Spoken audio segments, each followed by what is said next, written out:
So, what is autism? Let's start with what we think we know from within the prison walls of definitions. If you've spent any time reading about autism, you've encountered the familiar refrain. Autism is a genetic neurodevelopmental condition characterized by challenges in social communication and restricted repetitive patterns. There, I said it. The definition has been carved into stone tablets of medical textbooks, repeated in countless articles, and whispered in clinical corridors. But here's what troubles me about this definition. It tells us absolutely nothing about what it means to be autistic. It's like describing the ocean as a large body of water containing salt, and thinking somehow you've captured the essence of the ocean with that. Adam 2, what is your 20? So before you answer the question, what is autism, with the tired textbook definition you've heard 1,000 times, I want you to do something radical with me. I want you to throw out everything you think you know about autism and join me on a different kind of journey.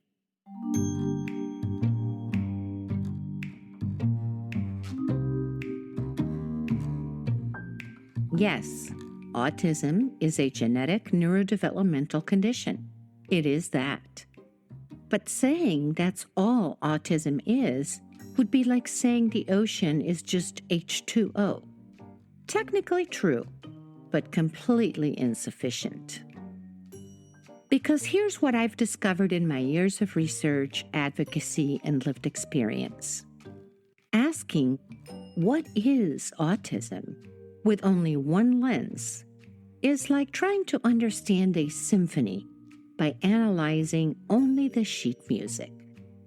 You might learn about musical notation, but you will miss the emotion, the cultural context, the way it moves people to tears or joy, and the entire experience of what music actually is. But here's where it gets revolutionary. What if autism isn't just one thing that looks different from different angles? What if autism actually requires multiple simultaneous explanations to understand it at all? Today, we're going to pick up that kaleidoscope and turn it. But this isn't just about pretty patterns.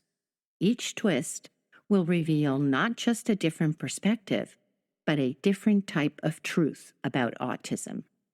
Sociological truths, cognitive truths, evolutionary truths, phenomenological truths, and by the end, you'll understand why the question, what is autism, can only be answered in the plural, because autism is many things, all at once, depending on which lens of inquiry you choose.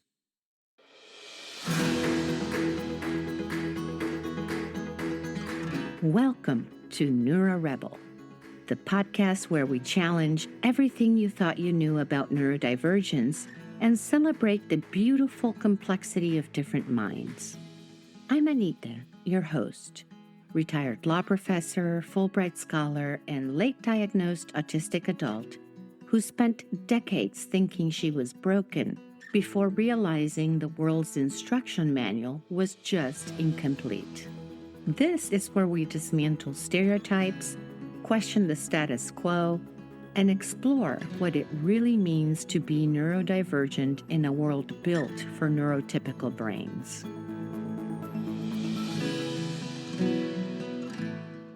Today, we're going beyond definitions toward a kind of understanding that might just change how you see human minds entirely.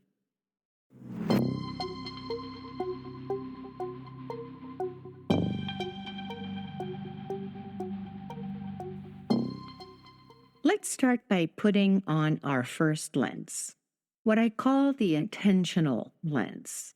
And we're going to talk about monotropism and the cognitive landscape. And to understand this, I want you to meet Maya. Maya is a 32-year-old data scientist working for a tech company in Austin. She has a PhD in statistics and can spot patterns in massive data sets that entire teams miss.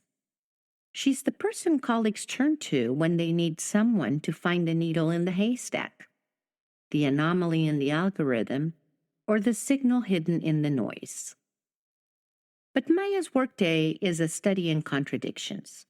She arrives at the office at 7 a.m., a full hour before most of her team, specifically to avoid the sensory chaos of a busy workplace. By the time her colleagues arrive, she's already deep into her analysis. Noise-canceling headphones on, 3 monitors filled with cascading data. Here's what's fascinating.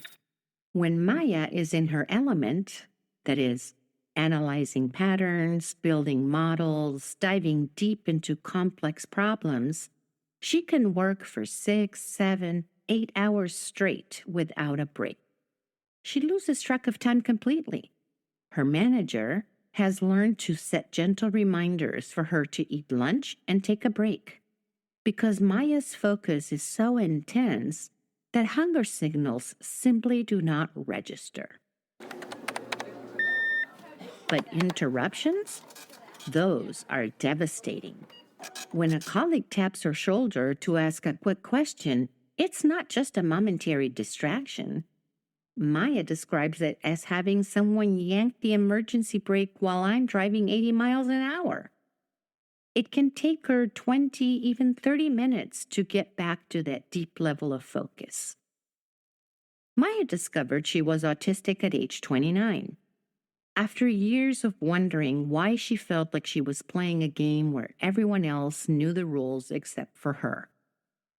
The fluorescent lights that gave her migraines, the open office design that made her feel like her skin was crawling, even the small talk that felt like speaking a foreign language. Suddenly, it all made sense to her. This is where we encounter our first revolution in thinking, courtesy of autistic researchers who understand autism from the inside. Imagine your attention is like water. Most people's attention flows like a wide, shallow river, spreading across the landscape, touching many different areas at once, easily redirected when something blocks its path. But Maya's attention flows differently. It carves deep, narrow channels, incredibly powerful, intensely focused, but harder to redirect once it's found its course. This is monotropism, a theory developed by autistic researchers Dinah Murray, Mike Lesser, and Wen Lawson. It's not about having, quote, attention problems. It's about having a fundamentally different architecture of attention. Dr. Wen Lawson, himself autistic, describes it beautifully. He says, the monotropic mind tends to focus on smaller number of interests at any given time and to have more processing resources dedicated to that interest. So when Maya is analyzing patterns, she's not just paying attention. She's experiencing what researchers call a tunnel of attention that blocks out irrelevant stimuli and allows for incredibly deep focus. The fluorescent lights don't disappear because she's learned to ignore them. They literally fade from conscious awareness as her cognitive resources flow entirely toward the data. This isn't a malfunction. It's an entirely different cognitive architecture, like the difference between a laser and a floodlight. Neither is better or worse. They're simply designed for different purposes. But here's where it gets fascinating. This attentional architecture explains so much more than just special interests. It explains why switching tasks can feel like changing the course of a river. Technically possible, but requiring enormous energy and why unexpected interruptions can feel jarring. You're not just shifting attention, you're literally redirecting a powerful cognitive current. Damian Milton, another autistic researcher, puts it this way. Rather than seeing autistic people as lacking in some way, monotropism suggests a different cognitive style, one that prioritizes depth over breadth. So, what is autism through this first lens? Well, autism is a different cognitive architecture where attention flows in deep, powerful channels rather than wide, flexible streams, creating extraordinary depth of focus and unique challenges in a world designed for attentional multitasking.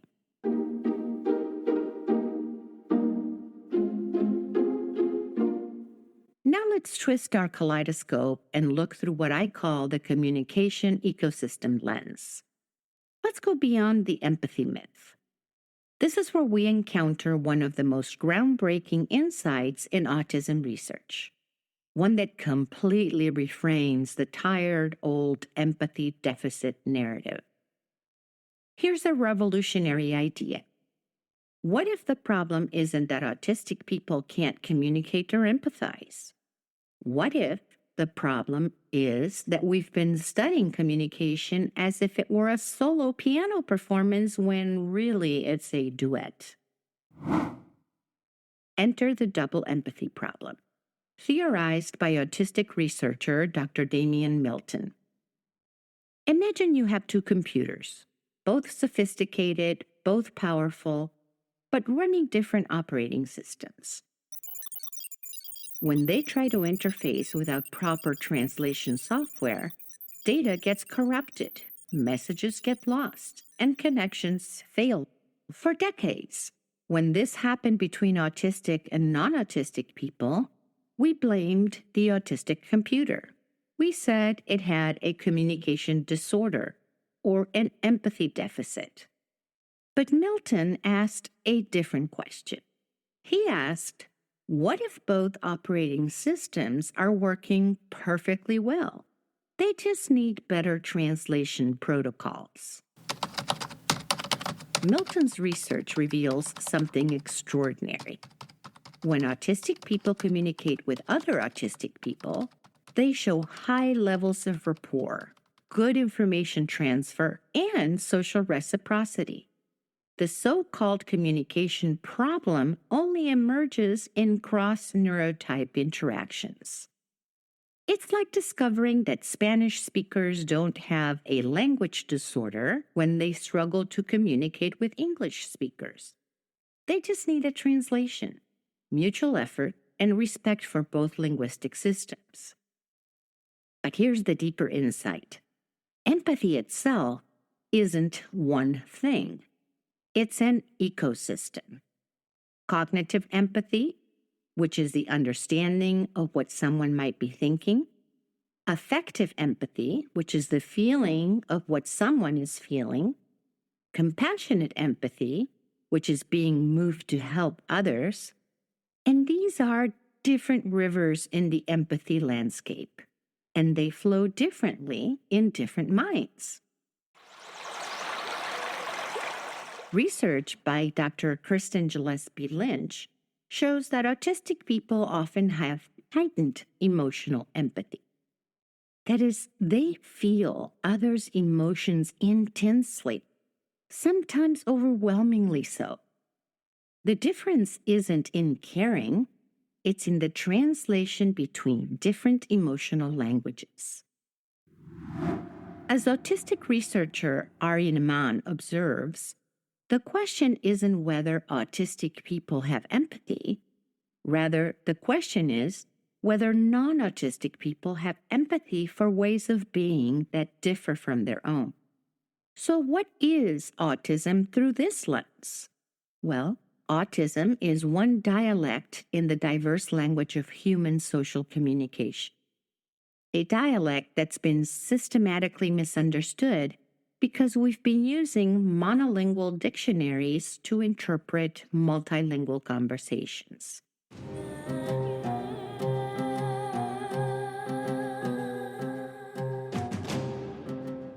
let's turn our kaleidoscope again. And now we enter what I call the sensory universe lens and living in high definition. And here, we need to fundamentally reimagine what it means to experience reality itself.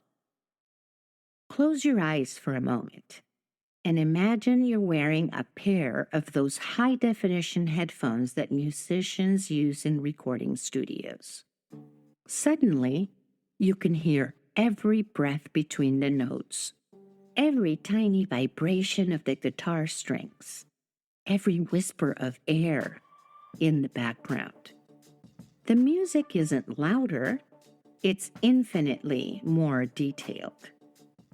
This is what autistic researcher Dr. Camilla Markram calls the intense world theory.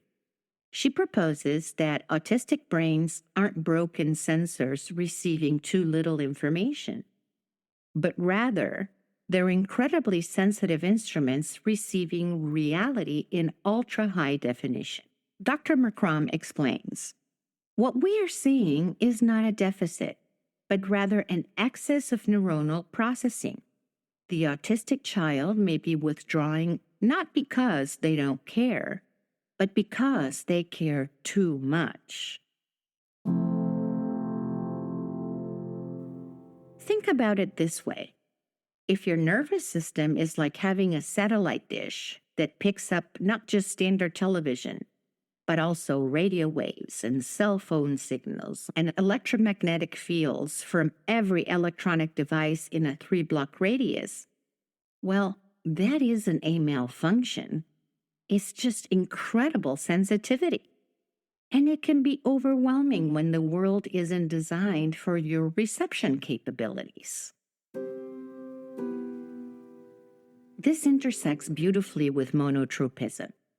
When your attention flows in deep channels and you're receiving sensory information in high definition, you develop extraordinary abilities to notice patterns, details, and changes that others might miss entirely. The challenge comes when you're forced to process multiple high-definition channels simultaneously. Temple Grandin, one of the first autistic voices to be widely heard, described it perfectly. She said, "I think in pictures. Words are like second language to me. I translate both spoken and written words into full-color movies, complete with sound, which run like a VCR tape in my head."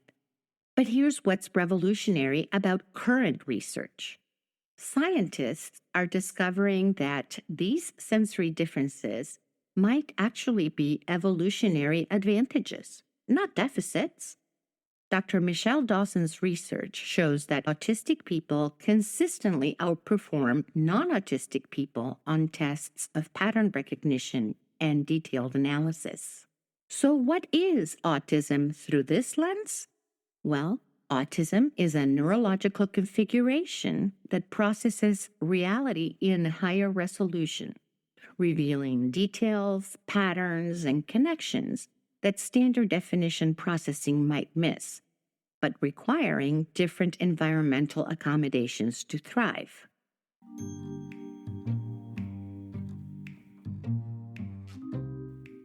Now, let's twist our kaleidoscope toward deep time and look through what I call the evolutionary tapestry lens. This is where autism's story becomes part of humanity's greatest adventure. Here's a puzzle that evolution poses.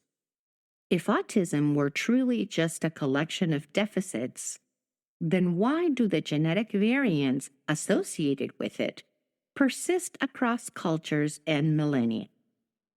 Evolution is ruthless with maladaptive traits. So why is autism still here? Dr. Penny Spikins, an archaeologist, offers a fascinating answer. She's found evidence in ancient cave paintings and toolmaking that suggests autism-like traits may have contributed to some of humanity's greatest innovations. The obsessive attention to detail, the pattern recognition, the ability to hyperfocus for hours, perfecting a spear or tracking astronomical movements, those existed for millennia. Imagine an early human group. You need people who can manage social dynamics, negotiate alliances, keep everyone coordinated. But also, you desperately need people who can spend 16 hours straight observing how water flows to design better irrigation, or who notices that certain star patterns always appear before the rains come. Dr. Jared Resser proposes what he calls the solitary forager hypothesis, that autism represents an alternative evolutionary strategy. The solitary forager would have been equipped with enhanced local perceptual processing, systematizing capabilities, and increased capacity for obsessive preoccupations, he explains. Does that signify someone you know? It's like evolution designed both generalists and specialists. You need the big blade for general cutting, but when you need to remove a splinter, you also need those tiny, precise tweezers that most people overlook. And here's where it gets even more interesting. Recent genetic research by Dr. Simon Baron-Cohen's team shows that genes associated with autism also correlate with enhanced performance in mathematics, physics, and engineering in the general population. The same genetic variations that create autism also contribute to human innovation and discovery. Michelle Moutron, an autistic researcher, puts it beautifully. Autistic people are not failed normal people. We are people whose cognitive architecture is optimized for different kinds of tasks. So what is autism through this lens? Well, autism is an ancient cognitive specialization that has contributed essential skills to human survival and advancement. A reminder that diversity of mind isn't a flaw in our species, it's one of our greatest evolutionary assets.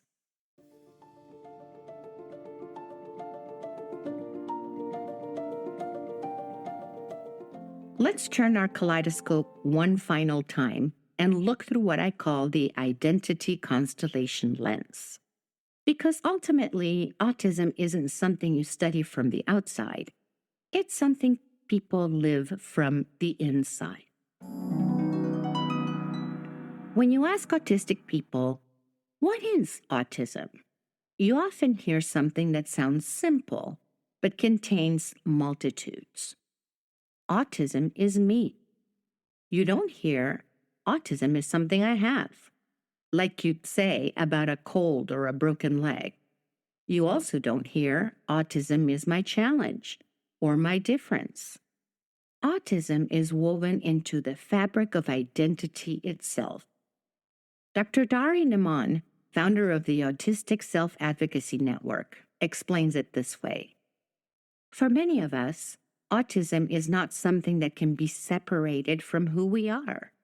Our autism affects how we think, how we process the world, and how we relate to other people. It is part of our neurological infrastructure. It is who we are. And this is why the puzzle piece symbol, meant to represent autism, feels so wrong to many autistic people. It suggests incompleteness, something missing, a problem to be solved. But autistic people aren't puzzles and they're not missing pieces. They're complete humans whose minds work differently. It's more like the difference between watercolor and oil painting. Both create profound art, but you can't judge a watercolor by oil painting standards. The watercolor isn't a failed oil painting. It's a completely different medium with its own techniques, beauty, and purpose. Listen to this insight from autistic writer and researcher Julia Bascom. She says, autism is not something a person has or a shell that a person is trapped inside. Autism is a way of being. It is pervasive. It colors every experience, every sensation, perception, thought, emotion, and encounter, every aspect of existence. But here's what is revolutionary about recent research. When autistic people learn about autism from other autistic people, like through social media or through autistic-led organizations, that is, through community, they develop stronger, healthier autistic identity than when they learn about autism only through medical professionals or family members. Dr. Monique Botha's research shows that identity-first language and community connection are associated with better mental health outcomes and a stronger sense of self in autistic adults.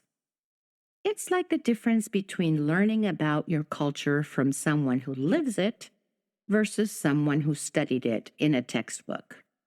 Both perspectives have value, but there's something irreplaceable about recognition and validation from your own community. So, what is autism through this lens? Well, autism is a fundamental neurological identity that shapes how someone experiences every moment of their existence. It is not something to overcome, but something to understand, accommodate, and celebrate as part of the magnificent diversity of human consciousness.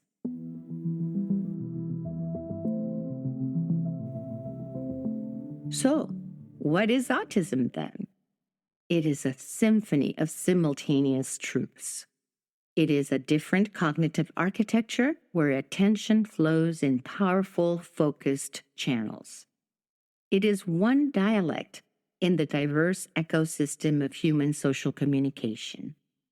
It's a neurological configuration that processes reality in higher resolution.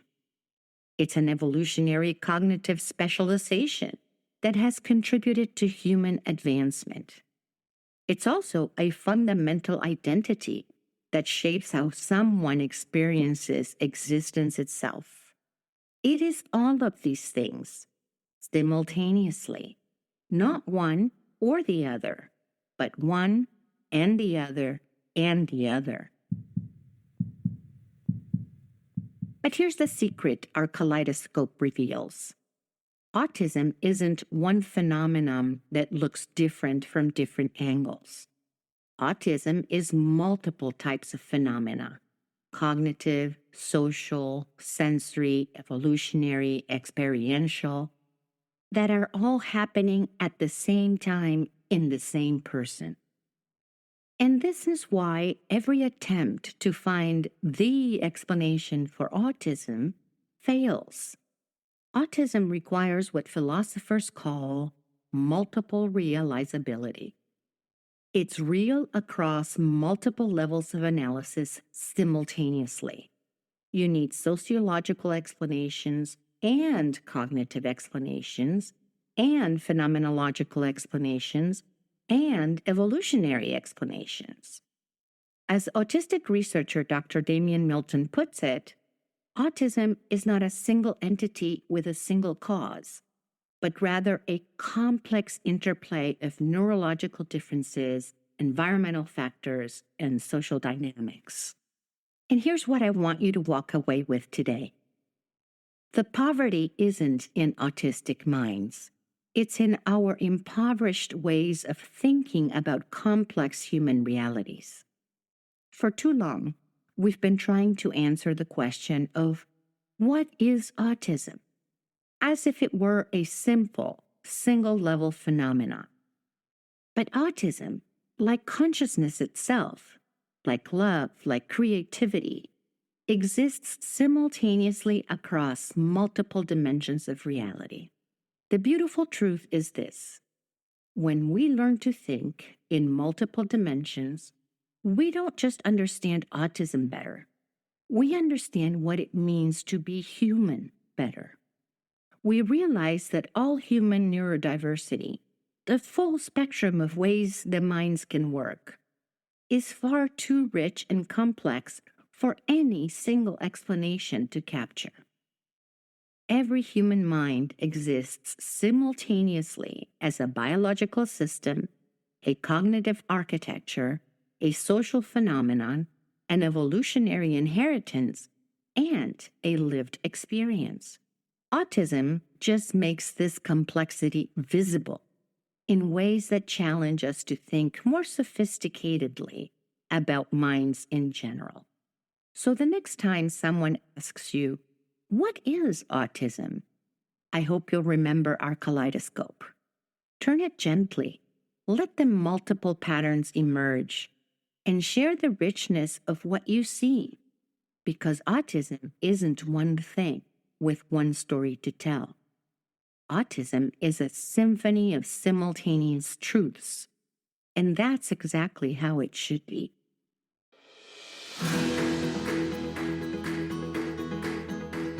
This has been NeuroRebel, where we celebrate the beautiful complexity of different minds.